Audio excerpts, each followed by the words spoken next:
नमस्ते दोस्तों। तो आज अपन बात करते हैं 2026 की स्ट्रेटजी कैसे क्या करें कि अपन एक अच्छा स्कोर ले सकें। जो अभी ये जो रिमेनिंग डेज बचे हैं, लाइक 75 डेज बच रहे हैं, तो उनमें क्या कर सकते हैं।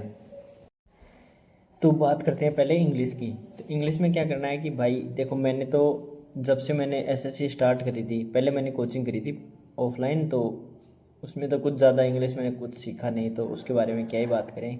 मैंने इंग्लिश प्रॉपर स्टार्ट करी थी आरडब्ल्यू से पढ़ना। आरडब्ल्यू पे पहले पढ़ाते विपिन भाटी सर। मैंने विनर्स बैच लिया था 2024 में। उसमें विनर्स बैच से मैं पढ़ा एक बार कि वो भाई मैं हिंदी मीडियम से हूँ, तो हिंदी मीडियम वालों के लिए उन्होंने एकदम पूरा मतलब अच्छे से सब कुछ क्लियर कवर करा दिया था। और फिर जैसे वो सिलेबस कवर हुआ, उसके थोड़े दिन बाद संजीव सर ने उनको ज्वाइन करा था आरडब्ल्यू को। तो उसके बाद उन्होंने जो एमटीएस के लिए जो जो क्लासें कराई, जो जो सीएचएसएल के सीजीएल के लिए जो सारी क्लासें कराई, मैंने सारी क्लासेस करी हैं। 8 टोटल क्लासें करी हैं उनकी। अभी तक जितनी भी उन्होंने यूट्यूब पे जो जो कराया है वो सब मैंने कराया है। बस उन्हीं उन्हीं को मैंने इंग्लिश में फॉलो कराया है। और उनके मैंने जैसे उन्होंने वो कैब कराई, तो मैंने वो कैब के मेरे हैंड रिटन नोट्स बनाए हैं, खुद का लिखा हूँ और खुद का बनाता हूँ। ब्लैक बुक में कभी पढ़ा नहीं, सच बता रहा हूँ भाई, फालतू की बातें नहीं करूँगा। ब्लैक बुक कभी नहीं पढ़ा, उन्होंने जो कराया है वो कराऊँ मैं बस। और मेरे पास यही है। और पहले की मेरी दीदी तैयारी करती थी, तब की मेरे पास एक बुक थी एंटोसाइनो की, उसका नाम याद नहीं है। मैं आपको टेलीग्राम पे फ़ोटो भेज दूंगा, आप देख लेना कि कौन सी बुक थी। वो भी अच्छी बुक थी, पर उसमें एंटोसाइनो के बहुत अच्छे लेवल पे थे और बहुत ज़्यादा थे, तो वो मैं इतने कवर नहीं कर पाया। पर हाँ, मैंने कवर करे हैं थोड़े बहुत उससे। और मैंने नीतू मैम की वो वॉल्यूम 2 करी है, उस जिसमें वो कैब आती है, उसमें से मैंने करे हैं ईडियम फ्रेज और वन वर्ड। ठीक है। और आप मतलब अभी आप अपनी स्टार्ट करोगे जर्नी, तो आपको एक घंटा तो आपको देना पड़ेगा भाई वो कैब को। आप एक घंटा वो कैब को दो। और निमिषा मैम है, उनकी उनकी जो सुबह एडिटोरियल की क्लास आती है, वो तो कंपलसरी है सबके लिए। लो भाई, उसको लोगे तो आपका मतलब इंग्लिश में फ़्लो बन जाएगा कि आपको कैसे क्या करना है। आपकी एक थिंकिंग सेट हो जाएगी कि हाँ भाई यार, इसको ऐसे सोचना है, इसका मीनिंग ऐसे निकालना है। और एरर्स भी आप डिटेक्ट कर पाओगे कि वो बताती है कि वो अपना सारा बता देती हैं उसमें, कौन कौन सा नाउन है, कौन सा एडवर्ब है, कौन सा एडजेक्टिव है, कौन वर्ब है, कौन किसका सब्जेक्ट है, वो सब बताती है उसमें। वो क्वेश्चन भी कराती है, वो वो भी कराती है, मतलब वो कैब भी कराती है। और एडिटोरियल में वो एडिटोरियल पढ़ाती हैं, एक में स्किमिंग कराती है, एक में रीडिंग कराती है। तो वो तो सबके लिए कंपलसरी है। और बाकी एक्स्ट्रा कर सकते हैं कि यार कोई भी बुक ले लो प्रीवियस ईयर की, और उसमें से एरर के क्वेश्चन लगा दो। एरर के जितने भी क्वेश्चन है वो सारे लगा दो। मैंने पिनैकल से लगाई है। मैंने पिनैकल की एरर 2 बार करे हैं, जितने उसमें थे पता नहीं कितने थे, पर हाँ वो मैंने 2 बार करे हैं। काउंट नहीं, मैंने कभी देखा नहीं कि कितने हैं। उनको मैंने 2 बार कराया, सिर्फ 2 बार कराया है। ये 1-2 साल में 2 ही बार कराया है। जैसे मेरी एग्ज़ाम पास में आती है, मैं वो ही एरर करके जाता हूँ। और अभी पैटर्न भी वही है कि यार वही आ रहा है सेम पहले जैसा ही है, एरर एरर तो। पर क्या है, लेंदी लेंदी टाइप आ रहे हैं प्री में, कुछ ज़्यादा लेंदी पहुंच रहे हैं। और इस बार मेंस मेंस में तो थोड़ा इजी था। मेरे मार्क्स नहीं है वो अलग बात है, पर हाँ इजी था मेंस में इंग्लिश। और इंग्लिश में क्या करना है भाई, मैं आपको जो मैं लिखा हूँ आपको वो चाहिए तो आप मेरे को बोल देना कमेंट में कि हाँ भाई हमें वो चाहिए, तो मैं अपने टेलीग्राम पे डाल दूँगा। आप वहाँ से पीडीएफ कलेक्ट कर सकते हैं। इंग्लिश की जितनी वोकैब है मैंने जो लिखी है वो सब डाल दूँगा आपके लिए। फ्रेजल वर्ब्स मैंने लिख रखे हैं अलग। और एंटोसाइनो, ईडियम और वन वर्ड वो सारे मैं मिक्स में डाल दूँगा। ठीक है।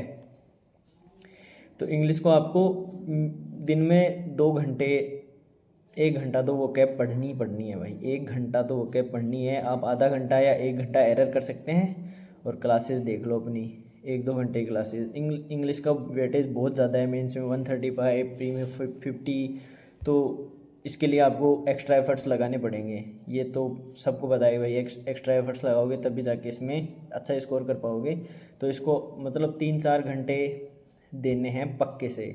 अगर आपका सिलेबस नहीं हुआ है, अभी सिलेबस नहीं हुआ है, सिलेबस चल रहा है, तो आप 2 घंटे कर सकते हैं। पर जिसका हो गया है, जो सिलेबस कंप्लीट करके बैठा है, उसको 3-4 घंटे देने हैं कि भाई आप क्लास लो। एक तो एरर की क्लास ले रहे हो, और कोई भी हो यूट्यूब पे जो आप जिसको आप फॉलो करना चाहिए, जिसके साथ आपकी वाइब मैच होती है, उसकी क्लासेस लो। मैं रिकमेंड नहीं करूँगा, आपको ऐसा लगता है कि मैं रिकमेंड कर रहा हूँ, मैंने संजीव सर से ही करा है, आप उनके भी क्लास ले सकते हो। उनका बैच भी है इस बार तो शायद RW पे, लक्ष्य बैच के नाम से इंडिविजुअल बैच है, तो आप उनका ले सकते हो।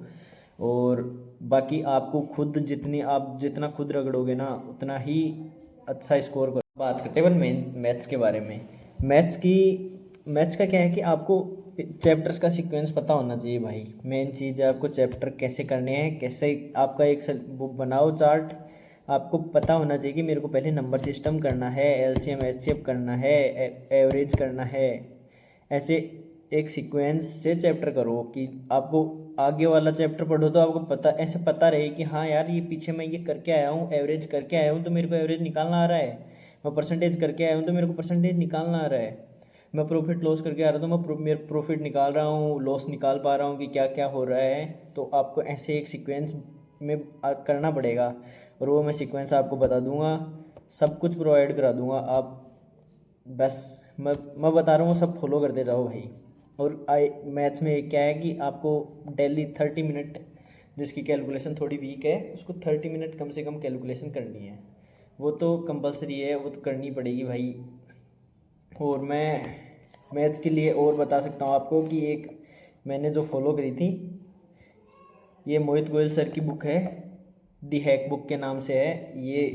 मैंने इसको मतलब कैलकुलेशन में ये बहुत अच्छी आपको फ़ायदा देगी। इसको समझने में थोड़ा टाइम लगेगा, पर हाँ यार, आप समझ सकते हो इजीली। अगर आपने थोड़ी बहुत पहले कैलकुलेशन की प्रैक्टिस कर रखी है, तो ये तो कुछ भी नहीं है इसके साथ, वो उसके सामने ये तो इजी लगेगी आपको, आप कर लोगे। और रही बात एडवांस मैथ की, तो इस बार मेंसुरेशन का दबदबा रहा है, हर एग्ज़ाम में मेंसुरेशन का दबदबा रहा है। तो मेंसुरेशन को अच्छे लेवल पे कर लेना भाई। मैं पवन राव सर को रिकमेंड करूँगा कि मेंसुरेशन आप उनसे करें। वो जो मेंसुरेशन करा देंगे, उसके बाहर 1% भी नहीं आएगा। उन्होंने इतने अच्छे तरीके से मेंसुरेशन करा रखी है भाई, एक छोटी से छोटी चीज़ बता रखी है और बड़ी से बड़ी चीज़ बता रखी, ऐसा पॉसिबल हो सकता है। वो 2016-17 में पढ़ाते थे, तब भी वही चीज़ बताते थे कि हाँ भाई इतना पढ़ो, पता नहीं कि कब कब क्या हो जाए, कब कितना सिलेबस देने लग जाए। और इस बार वही हुआ है कि यार किसी को पता ही नहीं था फिगर कटिंग भी आ सकती है एग्ज़ाम में। फिगर कटिंग के क्वेश्चन आ गए, लोगों ने अभी 3-4 साल में देखा ही नहीं कभी फिगर कटिंग। तो वही चीज़ है, मैं उनको रिकमेंड करूँगा इस चीज़ में कि आप उनसे क्लास लें और मेंसुरेशन उनसे कंप्लीट करें। और ज्योमेट्री वो बहुत बहुत अच्छी लेवल पे कराते हैं ज्योमेट्री। तो एडवांस मैथ तो मैं उन्हीं को रिकमेंड करूँगा कि एडवांस मैथ आप उन्हीं से करें, जैसे ज्योमेट्री हो गई, ट्रिगो हो गई, मेंसुरेशन हो गया, प्रोबेबिलिटी हो गया, स्टैटिक्स हो गया। प्रोबेबिलिटी स्टैटिक्स तो सिर्फ मेंस में आते हैं, तो आप मेंस के टाइम उनको कर सकते हैं। और हाइट और डिस्टेंस ये भी मेंस में ही आती है, इस बार तो प्री में भी आया था, तो एक बार देख लेना हल्का फुल्का प्री में। पर मेंस में आप वो इन 3 चैप्टर को एक्स्ट्रा करना पड़ेगा। तो ये मैं इनके लिए पवन राव सर को रिकमेंड करूँगा। और बाकी जो हिंदी मीडियम के बच्चे हैं, उनके लिए राहुल तेवतिया सर, जिन्होंने वो जिनकी बुक भी है, वो बुक भी ले सकते हैं। मेरे को तो मैं लास्ट ईयर जो मेंस था उससे पहले इन्होंने ये बुक लॉन्च करी थी, तो इनका पेपर मतलब टेस्ट लगा था RW पे, तो मेरे को तो उसमें मिली थी, तो मैंने उससे तब आई थी मेरे पास। तो मेरे को पता नहीं इसकी प्राइस कितनी है, पर हाँ मैंने इसके क्वेश्चन लगाए हैं, अच्छे क्वेश्चन हैं। आप एक बार लगाओगे तो अच्छा लगेगा आपको कि हाँ भाई यार, सारे क्वेश्चन कंप्लीट कर रखे हैं, और इसमें 4,500 से एक्स्ट्रा MCQs हैं। तो कर सकते हैं आप इस बुक को। और मैंने उसके लिए तो कोई बुक फॉलो नहीं करी, जो मेरे को शीट मिलती थी वो शीट करता था, जो वो है अर्थमेटिक के लिए। और अर्थमेटिक के लिए राहुल तेवतिया सर बढ़िया हैं, आदित्य रंजन सर से भी कर सकते हैं। और आपकी अगर सब कुछ बढ़िया है, तो आप अभिनय सर को मैं बढ़िया बताऊंगा कि हाँ भाई अभिनय सर अच्छा पढ़ाते हैं, वो उनकी ट्रिक्स बहुत अच्छी हैं। उन्होंने जो सेल्फ मेड बनाई है वो काफ़ी फ़ायदेमंद है, जो आप चुटकियों में क्वेश्चन कर सकते हैं, 10-20 सेकंड में इजीली आप बना सकते हैं। जिनका अच्छे से पहले ऐसे है कि बेस क्लियर है, वो सब उससे पढ़ सकते हैं, अभिनय सर से उनको पढ़ना चाहिए। मैं तो यही रिकमेंड करूँगा। पर उनका है कि भाई थोड़ा समझ में कम आएगा पहले, पर जैसे आपको फ्लो बनेगा आपको पता लग जाएगा कि हाँ यार कुछ तो अच्छा दे रहे हैं ये टीचर, तभी इनका नाम है। तो आप उनसे कर सकते हैं। और आपको स्लो पढ़ना है तो राकेश यादव सर से पढ़ सकते हैं, पर मैंने राहुल तेवतिया सर से पढ़ी है, तो मैं उनको रिकमेंड करूँगा कि वो मेरे लिए तो दी बेस्ट है भाई, मैं उनको दी बेस्ट ही बोलता हूँ। मैंने एक बार मैथ्स पढ़ी है उनसे और अभी मेरे को ज़रूरत भी नहीं पड़ी दोबारा। शायद मैं इस बार कोई वन शॉट देख लूँ, क्योंकि मैंने बहुत दिन हो गए यार, बहुत दिन हो गए, बहुत महीने हो गए प्रैक्टिस करिए, प्रैक्टिस छूट गई मेरी मैथ्स की। तो भी थोड़ा लगता है 2-3 क्वेश्चनों में दिक्कत लगती है मेरे को भी। तो आप राहुल तेवतिया सर को फॉलो कर सकते हैं मैथ्स में। और मैथ्स का आपको सीक्वेंस बता दूंगा कि कौन सा चैप्टर पहले करना है कौन सा बाद में करना है, मैं आपको वो सीक्वेंस बता दूंगा। तो आपको ऐसे आगे जैसे चैप्टर पढ़ोगे तो आपको ईजी लगने लग जाएगा, वो सब मैं आपको टेलीग्राम में प्रोवाइड करा दूंगा, बस आप वो फॉलो करते रहना। और तो बस इतना ही था मैथ्स में। तो मैथ्स में कुछ स्पेशल नहीं करना होता है, मैथ्स में आपको सिर्फ एक क्लास एक लेक्चर लो और जो उसके साथ पीडीएफ मिल रही है उसको कंप्लीट करो, बस वो टारगेट आपका होना चाहिए। लेक्चर लो, कंप्लीट करो, और मॉक्स का मैं लास्ट में बता दूंगा एक साथ कि क्या क्या करना है, ठीक है। नेक्स्ट बात करते हैं अपन रीजनिंग की। तो रीजनिंग का क्या है भाई, रीजनिंग एक बार सिर्फ एक टीचर से एक बार पूरी कंप्लीट कर लो, कंप्लीट। और मेरे को पता है भाई मैक्सिमम लोग रीजनिंग में 45 मार्क्स आराम से ले आते हैं, इजीली ले आते हैं। वो 2-3 क्वेश्चनों का है, उनमें आपको सीरीज़ करनी पड़ेगी, और जैसे सीरीज वाले क्वेश्चन होते हैं वो काफ़ी कभी कभी ऐसे ट्रिकी क्वेश्चन आ जाते हैं कि हाँ यार इसमें थोड़ा दिमाग लगाना पड़ रहा है, इसमें आगे कुछ सोचना पड़ रहा है, नहीं तो बहुत इजी क्वेश्चन आ रहे हैं इस बार तो। और अभी एमटीएस में देखा तो कैलेंडर वैलेंडर सब पूछ रहा है, क्लॉक, तो आप उनको भी करके जाना इस बार।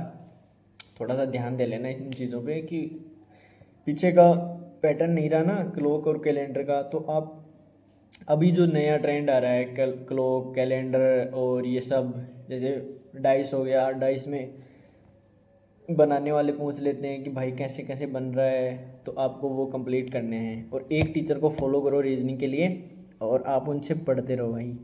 एक टीचर को फॉलो कर रहे हो, उन्हीं को फॉलो करते जाओ, और जो पढ़ा दिए वो बस बहुत है। एक बार सिलेबस कंप्लीट हो गई, एक बार क्लासेज कंप्लीट हो गई, फिर से आपको इतनी प्रैक्टिस करने की ज़रूरत नहीं पड़ेगी, उनके साथ साथ जितनी प्रैक्टिस करनी है कर लो।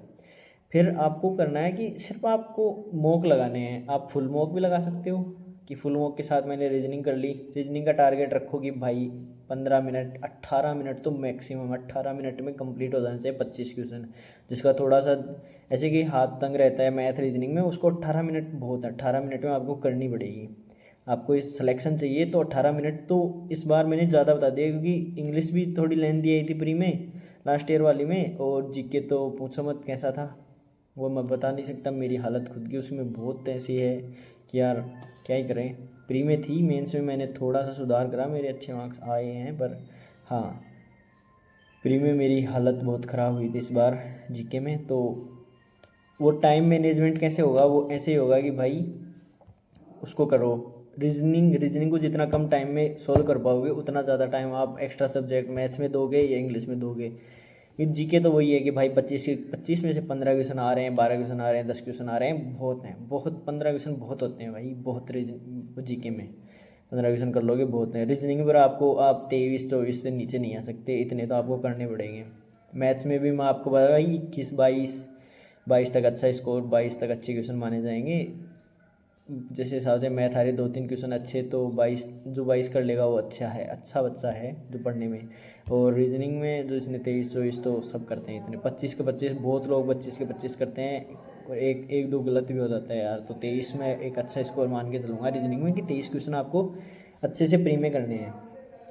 और रही बात इस बार जो स्टेटमेंट के क्वेश्चन आ रहे हैं, उनके लिए मैं शोभित भारद्वाज सर को रिकमेंड करूँगा कि वो स्टेटमेंट वाले क्वेश्चन वो बहुत अच्छे तरीके से कराते हैं, बहुत अच्छे तरीके से। उनमें बेसिक इतना समझा देंगे कि आपको लगेगा कि यार ये तो मैं बहुत पहले इजी से कर सकता था। और तो मैं उनका नाम रिकमेंड करूँगा, स्टेटमेंट वाले जितने भी क्वेश्चन आएंगे उनके लिए आप उनकी क्लासेस देख लेना भाई, अच्छा पढ़ाते हैं। जैसे जो भी चैप्टर उसका नाम डाल लेना, जैसे एजम्पशन वाला और जो हो गए वो, ठीक है। तो अब आते हैं, तो अब बात करते हैं अपन जीके की। जीके में क्या करना है भाई, जीके में जो अभी मैंने रिसेंटली में फॉलो करा था वो है कि आरडब्ल्यू में जो बैच चला है, फाउंडेशन बैच चला था पिछले इस 2025 के लिए, तो उन्होंने उसमें सब कुछ कराया था, हिस्ट्री, पॉलिटी, इको, जियो, स्टैटिक और साइंस, सारा पोर्शन करवाया था। तो मैंने वहाँ से हिस्ट्री करी थी, जो नवीन सर ने पढ़ाई थी, मॉडर्न और मिडाइवल करी थी, और मैंने वहाँ से पॉलिटी करी। पॉलिटी का भी अच्छा लेवल पढ़ा रखा है उन्होंने। तो आप बोलोगे तो वो सारी PDF मैं आपको टेलीग्राम पे दे दूँगा ना। इको भी कराई है, जियो भी कराई है, सब कुछ करा दिया। तो उसको पढ़ने का तरीका क्या है भाई कि आप एक टाइम में 2 सब्जेक्ट लेके चलो। जैसे एंशियंट ले लिया और उसके साथ पॉलिटी ले ली। एंशियंट हिस्ट्री चल रही है, पॉलिटी चल रही है। आपने एंशियंट को एक दिन 2 दिन में पढ़ दिया, मान लो 2 दिन में पढ़ दिया। पॉलिटी में आप 2 दिन में पहुँचे कि DPSP तक पहुँच गए 2 दिन में पढ़ते पढ़ते, मतलब पॉलिटी बड़ी है, DPSP तक पहुँच गए, ठीक है। फिर आपने मॉडर्न स्टार्ट कर दी, या फिर मिडाइवल ले ली, मिडाइवल कर ली, और पॉलिटी के आगे के 2 या 3-4 चैप्टर जितने भी कर लिए मिडाइवल के साथ। क्योंकि मिडाइवल में इतना ही टाइम लगेगा आपको, एक बार पढ़ने क्लासेस लेने में टाइम लगेगा, पर पढ़ने में टाइम नहीं लगेगा। पढ़ने में आप एक दिन भी पढ़ सकते हो। मान लो मैं 2 दिन लेके चलता हूँ कि 2 दिन में आप उसको कर लिए, 3 दिन मान लो, 4 दिन मान लो, 7 दिन मान लो, इससे ज़्यादा नहीं लगेंगे यार। पढ़ने में, रिवीजन करने में इतना टाइम नहीं लगता है। और उसके साथ में आपको पॉलिटी ज़्यादा चलेगी। पॉलिटी 7-8 दिन तक आपको एक बार पढ़ने में लग जाएंगे, क्योंकि वो बड़ी है यार, थोड़ी वास्ट सिलेबस है उसका, और बहुत चीज़ें याद करनी पड़ती है उसमें ज़्यादातर। मिडाइल में क्या, आपको कहानियाँ बताएंगे, तो आपके माइंड में वो कहानियाँ घूमती रहेंगी, तो आपको याद आता रहेगा हर चीज़, एक सिनेरियो बना रहेगा। पर पॉलिटी में ऐसा कुछ नहीं है। पॉलिटी में आपको हर चीज़ समझनी पड़ेगी, अपने एंड से बहुत एफर्ट्स डालने पड़ेंगे, क्वेश्चन करने पड़ेंगे, अच्छे क्वेश्चन करने पड़ेंगे। तो आप कोई भी जीके का पुराने PYQs उठा सकते हैं, बहुत सी PDF मिल जाती हैं यार तो इसका आजकल तो आप PDF से कर सकते हैं। मैंने कोई बुक फॉलो नहीं करी, मैंने सिर्फ मेरे नोट्स पढ़े हैं, और जो मॉक्स में क्वेश्चन आते थे वो करता था। कोई बुक मैं पढ़ा नहीं। बुक मैंने सिर्फ ली थी अभी इस बार, वो फैटमैन से मैं करा। फैटमैन में जो मेरे को अच्छा लगा ना, कि हाँ भाई मैं इससे कर सकता हूँ, बाकी मेरे नोट्स मेरे लिए सफिशिएंट है, तो मैंने वो उससे कर लिए। जैसे मैंने हिस्ट्री पॉलिटी फैटमैन से नहीं करी। हिस्ट्री में मैंने एंशिएंट हिस्ट्री करी है फैटमैन से। मॉडर्न मिडाइवल मेरी लिखी हुई है हाथ से, पॉलिटी मेरी पूरी लिखी हुई है, ठीक है। तो ये करे हैं। और स्टैटिक के लिए भाई नवीन शर्मा की जो क्लासेस पहले की यूट्यूब पे पढ़ी हैं, आप उनको कर सकते हैं। वो दी बेस्ट है, दी बेस्ट, अभी तक की दी बेस्ट है। आप उनको कर लोगे, आपकी स्टैटिक बाहर नहीं जाएगी, पर आपको वो प्रॉपर याद करनी पड़ेगी। उन्होंने जो बता रखा है कि भाई आप एक दिन पहले आज पढ़ रहे हो, उसको शाम को पढ़ो, सुबह जब क्लास लेने दोबारा आओ तो उसको पढ़ के आओ, तो आपके दिमाग में चलता रहेगा कि हाँ यार मैंने ये पढ़ा था, अब मेरे को ये ऐड करना है। तो ऐसे पढ़ते जाओ कि भाई आज पढ़ लिया, उसको सुबह पढ़ लिया, फिर अगले दिन जो क्लास ले रहे हो उसको 5-5 मिनट का रिवाइज करना पड़ता है भाई। क्लास को सिर्फ 5 या 10 मिनट रिवाइज करना पड़ता है आपका, क्योंकि आपको सब पहले से सब याद होता है। आज ही क्लास ली है, आज ही रिवीजन करना है, तो भूलोगे कैसे। 5 मिनट उसको कर लिया, 5 मिनट सुबह कर लिया, 10 मिनट मान लो, 10 मिनट अब कर लिया, 10 मिनट सुबह कर लिया, तो आपको याद हो जाएगा। फिर अगली क्लास ले रहे हो तो उससे पहले उन दोनों क्लास को रिवाइज करो, फिर अगली क्लास लो, फिर उन जो 3 हो गए उनको रिवाइज करो, फिर अगली क्लास लो, फिर पहली क्लास को छोड़ दो। फिर जो 3-3 के सेट है, जैसे पहली को छोड़ दिया, फिर दूसरी को, फिर तीसरी को, ऐसे जो आगे 3-3 ऐड होती जाएंगी। 3 दिन पढ़ना है एक पहले चैप्टर को 3 दिन पढ़े आप लगातार, तो आपके सबकॉन्शियस माइंड में वो सिग्नल जाएंगे कि हाँ यार ये कुछ तो कर रहा है बंदा, कुछ तो अच्छा कर रहा है। तो आप ऐसे स्टैटिक को याद कर सकते हो। यही मैं सेम बताऊंगा आपको हिस्ट्री पॉलिटी के लिए। आज जब आप स्टार्ट कर रहे हो, क्लास लेना स्टार्ट कर रहे हो ना, तभी से आप इसको फॉलो करते जाओ कि आपको एंशिएंट हिस्ट्री पहले दिन पढ़े, आपने एक क्लास पढ़ ली, तो उसको 5 मिनट अभी रिवाइज कर लिया, 5 मिनट सुबह रिवाइज कर लिया, या 10 मिनट अब कर लिया, 10 मिनट सुबह कर लिया। तो वो तो आपकी कैपेसिटी पर डिपेंड करेगा कि आप कितना टाइम ले रहे हो, ठीक है। आपके माइंड, जितना माइंड आपका कैच करेगा उतना आप पढ़ पाओगे, जितना जल्दी आप पढ़ पाओगे, ऐसे बात है। तो ये सब हर सब्जेक्ट के ऐसे फॉलो करना है। जैसे इकोनॉमिक्स पढ़ ली, आज पहला चैप्टर पढ़ा, एक क्लास ली, चैप्टर नहीं मानते, एक क्लास ली, 40-45 मिनट की क्लास हो गई, ठीक है। इकोनॉमिक्स थोड़ी सी हार्ड पड़ती है हर बच्चे के लिए, मेरे लिए तो पड़ती है स्पेशली, क्योंकि मेरे को पता नहीं यार जीके से क्या ही वो है कि मेरी दूरियां हो जाती है जीके से। तो इकोनॉमिक्स पढ़ ली, इकोनॉमिक्स थोड़ी सी हार्ड लगती है।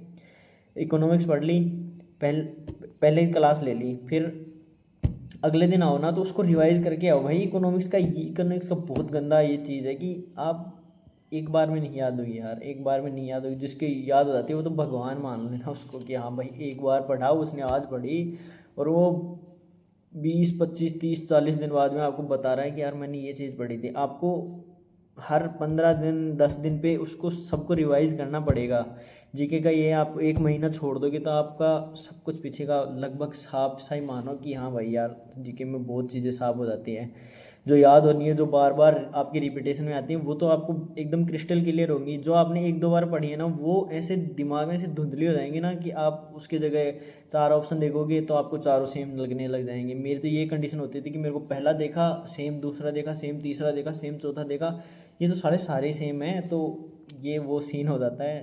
थोड़ी सी ज़्यादा निकल गई। तो यही चीज़ है भाई कि आपको जीके का एक अलग चीज़ बनानी पड़ेगी। आपको जीके को स्टेप से पढ़ना पड़ेगा। जैसे जो चैप्टर पढ़ रहे हो ना, उसको भाई अगले दिन जाओ तो रिवाइज करके ही जाओ। बिना रिवाइज करके जाओगे तो आपको कोई वो इफ़ेक्टिव वो मिलेगा नहीं कि आप इफ़ेक्टिव आउटकम निकाल पा रहे हो उससे। तो आपको जीके में क्या है, जीके में पढ़ के जाना पड़ेगा। और यही सेम चीज़ मैथ्स के फॉर्मूला के साथ होती है। तो आप देख सकते हो ना उस चीज़ को कि भाई मैथ्स के फॉर्मूला आपने पढ़े नहीं तो आपके क्वेश्चन बनेंगे ही नहीं। तो जीके में वही आपने अगर जीके थोड़ा सा भी छोड़ दिया ना तो आपके क्वेश्चन नहीं बनेंगे भाई। आप कंफ्यूज हो जाओगे उन चीज़ों में कि मैं कंफ्यूज होता हूँ। तो मैं मानता हूँ यार मेरे जैसे बच्चे बहुत नहीं होंगे ना कि जीके में जिनका हाथ थोड़ा सा तंग होगा, जो मैथ रीजनिंग अच्छे से कर ले जा रहे हैं पर जीके में रह जा रहे हैं। तो उनकी दिक्कत बता रहा हूँ कि ये छोड़ना नहीं है जीके को, जीके पढ़ते रहनी है। आपको कितना ही आ जाए, आप ऐसे मोटिवेशन में भर जाओ ना, फिर भी आपको जीके छोड़नी नहीं है। जब तक सिलेक्शन ना हो जीके नहीं छोड़नी। जीके और इंग्लिश डेली पढ़ते रहो। मैथ और रीजनिंग का मैं नहीं बोल सकता कि भाई मैथ रीजनिंग अपनी अपनी कैपेसिटी पे होती है। कोई बंदा नहीं पढ़ता तो नहीं पढ़ता, उसके मार्क्स आते हैं तो आते हैं। पर इंग्लिश और जीके ये चीज़ है कि इनको कंटिन्यू करते रहना पड़ता है। कंटिन्यू करते रहो, कंटिन्यू करते रहो, इनको छोड़ो मत। ठीक है, तो ये ऐसे कर सकते हो। और भाई साइंस का क्या है कि अभी साइंस का वेटेज बहुत कम हो गया है। जैसे ये जो नया पैटर्न से जो क्वेश्चन पूछ रहे हैं उनमें साइंस बहुत ही कम आ रही है। उसमें बायोलॉजी, थोड़े से बायोलॉजी के क्वेश्चन आ रहे हैं और केमिस्ट्री के थोड़े बहुत आते हैं और थोड़े बहुत ही फिजिक्स के आते हैं। तो मैं इनको नेगलेक्ट भी कर दूँ तो कोई दिक्कत वाली बात नहीं है मेरे हिसाब से। ना पढ़ो तो भी कोई दिक्कत नहीं, टाइम वेस्ट सा लगता है मेरे को। तो मैं तो कभी पढ़ा नहीं, मेरा साइंस बैकग्राउंड था तो मेरे को थोड़ी बहुत ठीक है यार कि फिज़िक्स और केमिस्ट्री मैं कर लेता हूँ। ऐसा भी नहीं कि मैं पूरे कर दूंगा, नहीं भाई। पर हाँ 3-4 आएंगे तो मैं 2 तो बना दूंगा फिज़िक्स केमिस्ट्री के। तो ये है। बायोलॉजी मेरे आज तक पल्ले नहीं पड़ी तो मैं बांध भी नहीं सकता भाई किसी को। मैं कैसे बताऊँ कि कैसे पढ़ना है उसको, मैं पढ़ा ही नहीं। मैं जो पढ़ा हूँ वो मैं आपको बता रहा हूँ कि हाँ भाई ये चीज़ पढ़ी है और मैंने ऐसे ऐसे पढ़ी है, तो आप भी ऐसे पढ़ सकते हैं। और रही रही बात मॉक्स की, तो मॉक्स की बात करते हैं कि यार मॉक कैसे देने हैं। मॉक आप देखो यार कि अब जब आप इनिशियल स्टेज पे हो तो आपको स्टार्ट करना है कि जैसे आपका चैप्टर हो गया हिस्ट्री, तो टेक्स्ट बुक है, जो भी जहाँ से भी आप टेस्ट देते हो वहाँ पे चैप्टर वाइज टेस्ट बहुत मिलते हैं। जैसे हिस्ट्री है तो हिस्ट्री में जिस चैप्टर का आप देना चाहोगे उस चैप्टर के आपको सेक्शन मिल जाएंगे। तो वहाँ से आप ऐसे ये तो जीके ऐसे कर सकते हो कि वहाँ से हिस्ट्री के 3-4 मॉक होंगे। एक एक चैप्टर के पता नहीं कितने होते हैं पर आप वहाँ से लगा सकते हो। वो आपको एक अच्छा दे के जाएंगे कि अच्छा आउटकम दे के जाएंगे। आपको पता लगेगा कि यार हाँ मैं जो पढ़ रहा हूँ वो कितना मेरे दिमाग में है, कितना मैं याद कर पा रहा हूँ और कितना मुझे याद करने की ज़रूरत है। तो मॉक्स आपको वो चीज़ बताते हैं। मॉक में कभी आपको मार्क्स नहीं देखने भाई, मार्क्स तो कभी देखने ही नहीं है। मॉक्स में देखना है कि आपकी एक्यूरेसी कितनी है और आप कितना याद कर पा रहे हो। जो आपने पढ़ा है वो कितना आप एक पेपर में बैठ के आप दे पा रहे हो कि हाँ यार मैं पढ़ रहा हूँ और मैंने 70% तो याद कर लिया, मेरे को सिर्फ 30% के लिए एफर्ट्स लगाने हैं। तो वो 30% आप लगाओ कि यार हाँ यार मेरी ये कोने में कमज़ोरी है तो मैं इस कोने को कंप्लीट करूँगा अच्छे से। जैसे मान लो आपने मिक्स दे दिया जीके का और उसमें आपको लग रहा है कि यार मेरी हिस्ट्री में थोड़ी सी दिक्कत ज़्यादा हो रही है, मेरे को डेट्स याद नहीं हो रही, मेरे को बैटल्स का नाम याद नहीं है, तो आप उन चीज़ों पे ज़्यादा फोकस कर सकते हो। पॉलिटी में आपको लगता है कि यार मैं जो सब सब आर्टिकल्स होते हैं उनमें मैं फंस रहा हूँ और या जो थ्योरी के क्वेश्चन आ रहे हैं उनमें मैं फंस रहा हूँ, तो आप उसको अच्छे से पढ़ सकते हो। तो ये आपको ये चीज़ें आपको आपकी कमी बताती हैं। ठीक है, तो ये सब ये करनी पड़ेगी। और जो क्वेश्चन रॉन्ग हो रहा है उसको आपको लिखना पड़ेगा। लिखो यार, जो लिखेगा ना उसको पता लगेगा कि हाँ मैं इस पर्टिकुलर मौके में मैंने ये गलती करी, नेक्स्ट टाइम मैंने ये सुधार करा था, ये मैं पीछे से निकाल के लेके गया हूँ और आगे जाके मैंने ये इम्प्लीमेंट कराया कि यार हाँ मैंने ऐसे करे हैं सारी चीज़। तो आपको हर सब्जेक्ट की अलग अलग मॉक्स के लिए कॉपी बनानी पड़ेगी। छोटी ले आओ यार, 20-20, 30-30, 40-40 रुपए की छोटी आती हैं लाइन वाली, तो उनमें लिख लो, या पेज ले आओ, थोड़े बहुत पेज पेज पे लिख लो। पर आपको हर मॉक का आपको अच्छे से एनालाइज करना है, और पहले आपको समरी बनानी है कि यार मैंने क्या गलती करी, क्या मेरे को इम्प्रूवमेंट करना है, और क्या मैं आगे वाले मॉक में ले जा सकता हूँ। और जो अभी शुरुआत में है, जैसे उन्होंने जिनका सिलेबस कंप्लीट हो गया, मान लो सिलेबस जिनका कंप्लीट हो गया, उनके लिए बता रहा हूँ कि आप 5 दिन पढ़ो भाई, पढ़ लिए, सैटरडे फ्राइडे सैटरडे संडे 3 दिन आप मॉक दो। जैसे ओलिव का दे लिया, ओलिव का आप संडे को लगाओ यार, क्योंकि संडे को 7 बजे वो ओपन हो जाता है रात को, तो आप ओलिव का संडे को लगाओ। उससे पहले जो भी मिले, जैसे टेक्स्ट बुक पहले आ जाता है, और फिर उसके बाद आरबी, और जो डिपेंडेंस हो गया, और टेस्ट रैंकिंग हो गया, ये सब, ये जितने भी फ्री मॉक मिलते हैं ना लाइव वाले, वो तो कंपलसरी है भाई, वो तो लगाने हैं आपको। जो वहाँ आपको पता लगेगा कि जैसे ओलिव बोर्ड पे जैसे एग्जाम पास आएगी, तो एक एक 1.5 लाख बच्चा आपको पेपर देता दिखेगा वहाँ पे, वो मॉक देता दिखेगा, तो आपको पता लगेगा कि हाँ यार, मैं इन 1-1.5 लाख में कहाँ कहाँ मेरी मतलब मैंने क्या पढ़ा है, मेरे कितने मार्क्स आ रहे हैं, मेरी कितनी परसेंटाइल आ रही है। आप वहाँ से अपने आप को जज करो, और जिस हिसाब से आपको नेक्स्ट मॉक में जाना है ना, उसकी प्रिपरेशन करो कि हाँ यार, उसमें सब दिया होता है कि कौन सा आप कहाँ वीक हैं, कहाँ आपका थोड़ा सा स्ट्रॉन्ग पॉइंट है, कहाँ आपका बहुत ज़्यादा स्ट्रॉन्ग पॉइंट है, कहाँ आपका बहुत ज़्यादा वीक पॉइंट है, वो सब दे के रखेंगे। तो आपको उन चैप्टर को निकालना है, उनको पढ़ना है, अगले मॉक में जाना है, वहाँ पे अच्छा स्कोर करना है। आपने वहाँ पे अच्छा स्कोर नहीं करा ना, तो आप मान लो कि यार आपने 5 दिन में, जो पिछले 5 दिन बीते हैं, जैसे संडे से फ्राइडे, वो मंडे से फ्राइडे तक, आपने वहाँ पे कुछ नहीं करा। ऐसे ऐसे सोच लेना, ऐसे करना नहीं है, पर ऐसे सोच लेना कि आप मेरे को बताया भाई सब अच्छा करोगे, जो सुनेगा वो अच्छा करके जाएगा। मैंने खुद पे ये ट्राई करे हैं, पर हाँ बहुत बार नहीं मिलता आपको, एक थोड़ी थोड़ी डिसअपॉइंटमेंट मिलेगी, पर आपको डिसअपॉइंट नहीं होना ना भाई। आपको पता है कि आप अच्छा कर सकते हैं, आप एफर्ट्स तो लगाओ। आपने एफर्ट्स नहीं लगाए तो आपको वही फील होगा कि यार मैं कुछ कर नहीं पाया, मेरे मेरे तो मार्क्स नहीं आ रहे। पर आप एफर्ट्स लगाओगे ना, तो आप सोचोगे यार अगले मौके में मैं अच्छा करूँगा, और अगले मौके में आप अच्छा कराना, तो आपको उतना ही ज़्यादा बूस्ट मिलेगा कि हाँ यार मैं अगले में और भी अच्छा कर सकता हूँ। तो आपको यही करना है कि पिछले मौके में जो आपकी गलतियाँ हुई ना, नेक्स्ट मौके में वो गलतियाँ नहीं जानी चाहिए, उनको वहीं रोक दो। आपको कोई फॉर्मूला याद नहीं है तो फॉर्मूला याद करो। आप किसी सीरीज़ के क्वेश्चन में अटक रहे हो तो सीरीज़ के 10-20 क्वेश्चन लगा दो ना यार, क्या दिक्कत है। 5 दिन में आपको रिवीजन ही तो करना है, सीरीज़ के लगा दिए, रीजनिंग को आपको आधा घंटा देना है, 1 घंटा देना है, वो निकाल लो आप अपने हिसाब से। और या आपको सेक्शनल लगाने हैं रीजनिंग के अलग से, तो सेक्शनल लगाओ, वैसे टाइम मत दो, सेक्शनल लगा लो, सेक्शनल में बहुत सारे क्वेश्चन मिल जाएंगे आपको सीरीज़ के, आप वहाँ से कर सकते हैं। और मैथ्स की बात ये है कि मैथ्स में 2-3 क्वेश्चन फंस जाते हैं, 2-3 क्वेश्चन फंस रहे हैं ना, उनको अच्छे से नोट करो, और उनका लगाओ कि यार मैंने इसमें ये दिमाग लगाया पर ये लग नहीं रहा, इसकी जगह ये ऐसा कुछ लग रहा है, तो आप उसको भी लिखो कि हाँ यार मैंने ये गलती करी थी और आंसर ये था, मेरे को ये कॉन्सेप्ट नहीं याद है, मेरे को ये कॉन्सेप्ट रिवाइज करना है, इसके मैं 2-3 अच्छे क्वेश्चन लगाऊंगा, फिर मेरे दिमाग में सेट हो जाएगा। तो मैथ्स में आपको ये रवैया अपनाना पड़ेगा कि यार आप ऐसे करो, मैथ के 2-3 क्वेश्चन फंस रहे हैं ना, उनको लिखो, उन टाइप के 2-3 क्वेश्चन और लगा लो, ज़्यादा की बात नहीं कहूँगा, 2-3 क्वेश्चन और लगा लो, और हर संडे में आपको मॉक देना है, और जो पढ़ा है उसी को तो करना है। जो मॉक में गलतियां करी हैं उनको देखना है ना, जो पिछले मॉक में गलतियां करी उनको देखना है, उनको रिवाइज कर लो। हर संडे यही काम है, आपको मॉक देना है एक, और जो आपने पिछले मॉक्स में जितनी भी गलतियां करी, जो आपके पास अलग अलग छोटी छोटी नोटबुक होंगी ना, उनको सबको रिवाइज करना है। मैथ्स में देखना है कि आपको ये गलतियां कर रहे थे, पर हाँ यार अब मेरा इंप्रूवमेंट हो रहा है, आपको पता लग जाएगा धीरे धीरे कि हाँ यार मैं इंप्रूवमेंट करता जा रहा हूँ धीरे धीरे, और मेरा सब कुछ ठीक होता जा रहा है। तो आप ये चीज़ फॉलो करो, बाकी जो रह गया है वो आप मेरे को कमेंट में पूछ सकते हैं, मैं बता दूंगा। Thank you.